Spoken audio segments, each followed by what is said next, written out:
प्रभु का दिन, यह बाइबल का ऐसा वाक्यांश है जिसका प्रयोग अक्सर विश्वासी लोग करते हैं जब वे संसार का अंत होने की बात करते हैं। हाँ, जैसे हरमगिदोन का अंतिम महायुद्ध या संसार का अंतिम पूर्ण विनाश। आप इस चित्र से परिचित होंगे जहाँ यीशु सफेद घोड़े पर लौट रहे हैं। उनके पास अंतिम न्याय करने के लिए एक तलवार है। सब जानना चाहते हैं कि अंत में क्या होगा। इनमें से अनेक चित्र बाइबल की अंतिम पुस्तक से लिए गए हैं, लेकिन उन्हें समझने के लिए आपको पहली पुस्तक में लौट कर जाना पड़ेगा। जब कहानी शुरू होती है तो हम परमेश्वर को एक अद्भुत संसार की रचना करते हुए देखते हैं। फिर वह मनुष्यों को अधिकार देता है कि वे उसकी ओर से इस संसार पर प्रभुता करें। पर मनुष्य इस रहस्यमय अमानवीय प्राणी की परीक्षा में गिर जाते हैं, जिसमें वह प्रतिज्ञा करता है कि तुम भले और बुरे को अपनी शर्तों पर परिभाषित करके अपने आप को परमेश्वर के स्थान पर रख सकते हो। और उन्होंने ऐसा ही किया। इसके फलस्वरूप निकलती है कहानियाँ टूटे हुए रिश्तों और हिंसा की। हाँ, इस प्रतिज्ञा ने बहुत बड़ी समस्याओं को पैदा किया। सबको अपनी रक्षा स्वयं करनी है और जीवित रहने के लिए संघर्ष भी करना है। ये सब मृत्यु को सत्ता प्राप्त करने का हथियार बनाता है। और यह हमें बेबीलोन नगर के निर्माण की कहानी तक ले जाता है। या इब्रानी भाषा में बाबेल तक। सब एकजुट हो जाते हैं ताकि अपने को परमेश्वर की बराबरी के स्थान तक ऊंचा उठा सकें। परमेश्वर जानते हैं कि यह कितना विनाशकारी हो सकता है। एक पूरी संस्कृति भले और बुरे को फिर से ऐसी परिभाषित करेगी मानो वे ही परमेश्वर हों। तो परमेश्वर उनकी भाषा में गड़बड़ी डालकर उन्हें तितर बितर कर देते हैं। अब से बाइबल की कहानी में बेबीलोन एक प्रतीक जैसा बन जाता है। वह ऐसा चित्र है जो परमेश्वर के विरुद्ध मानव जाति के सामूहिक विद्रोह का प्रतिनिधित्व करता है। अगली बार इसे हम प्राचीन मिस्र की कहानी में देखते हैं। हाँ, मिस्र का राजा फिरौन अप्रवासी इजरायलियों से खतरा महसूस कर रहा था। वह सभी नवजात बालकों की हत्या करने लगता है और शेष लोगों को दास बना लेता है। यह तो बड़ी दुष्टता है। हाँ, मिस्र भी बेबीलोन के समान है, बल्कि उससे ज्यादा बड़ा और बुरा।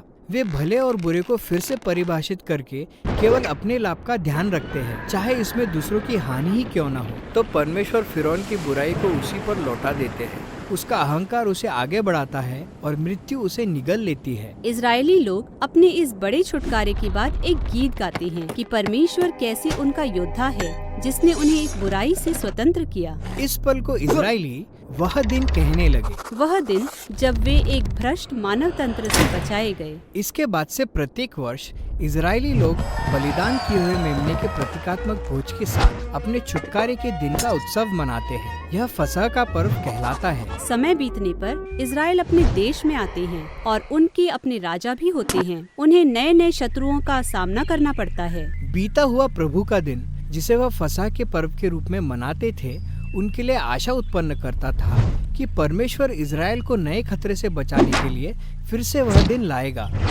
बाहर पहाड़ियों पर आमोस नाम का भेड़ों का एक चरवाहा था। उसे परमेश्वर ने भविष्यवक्ता नियुक्त किया ताकि वह इजराइल को एक चौंका देने वाली खबर सुना सके कि परमेश्वर अपने शत्रुओं के विरुद्ध एक और प्रभु का दिन लाने वाला है। इस बार निशाने पर इजराइल है। क्या दुर्भाग्यवश इजराइल के अगुओं ने भी अपने लिए भले और बुरे को फिर से परिभाषित कर लिया था, जिसका परिणाम था भ्रष्टाचार और हिंसा। परमेश्वर के लोग बेबीलोन के समान हो गए थे। जो उत्पीड़ित थे अब उत्पीड़क बन गए थे। बेबीलोन एक ऐसे जाल की तरह था जिससे कोई बच नहीं सकता था। तो अब प्रभु का दिन इजराइल पर आ पहुंचा।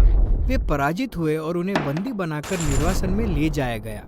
इसके बाद से इजराइल ने निरंतर उत्पीड़ित करने वाले साम्राज्यों के शासन में दुख उठाया। यह वह कहानी है जिसकी पृष्ठभूमि में यीशु का जन्म हुआ। हाँ, उसके समय में इजराइल पर उत्पीड़न करने वाला साम्राज्य रोम का था। तो क्या यीशु रोमी साम्राज्य का मुकाबला करके उसे हटाएंगे? बिल्कुल नहीं।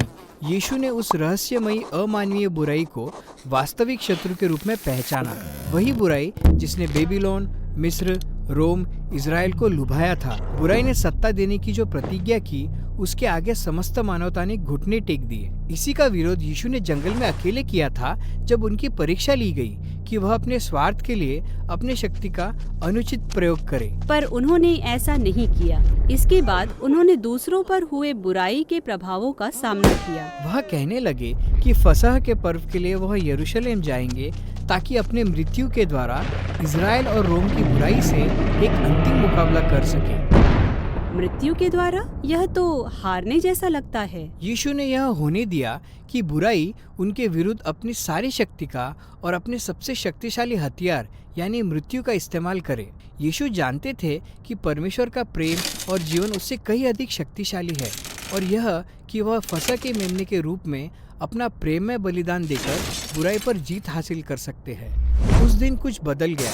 जब यीशु ने बुराई पर जीत प्राप्त की तो उन्होंने हमारे लिए बेबीलोन से बचने का एक नया मार्ग खोल दिया कि हम इस नए प्रकार की सामर्थ मनुष्य बनने के इस नए तरीके को जान सके। अच्छा, तो कुछ बदल गया, पर बुराई का सामर्थ्य आज भी जीवित और क्रियाशील है। हम बेबीलोन के नए नए रूप बनाते रहते हैं। पर बाइबल की अंतिम पुस्तक प्रकाशित वाक्य भविष्य में प्रभु के अंतिम दिन की आने की ओर इशारा करती है, जब परमेश्वर का राज्य महान बेबीलोन का सामना करेगा, जो संसार के सभी भ्रष्ट राष्ट्रों को चित्रित करता है। हाँ, यही तो है हरमगिदोन का युद्ध, अंतिम न्याय। यीशु बुराई को कैसे समाप्त करेंगे? यह वैसे नहीं होगा जैसे आपकी आशा है। प्रकाशित वाक्य में जयवंत यीशु को बलिदान किए हुए लहूलुहान मेमने के रूप में दर्शाया गया है।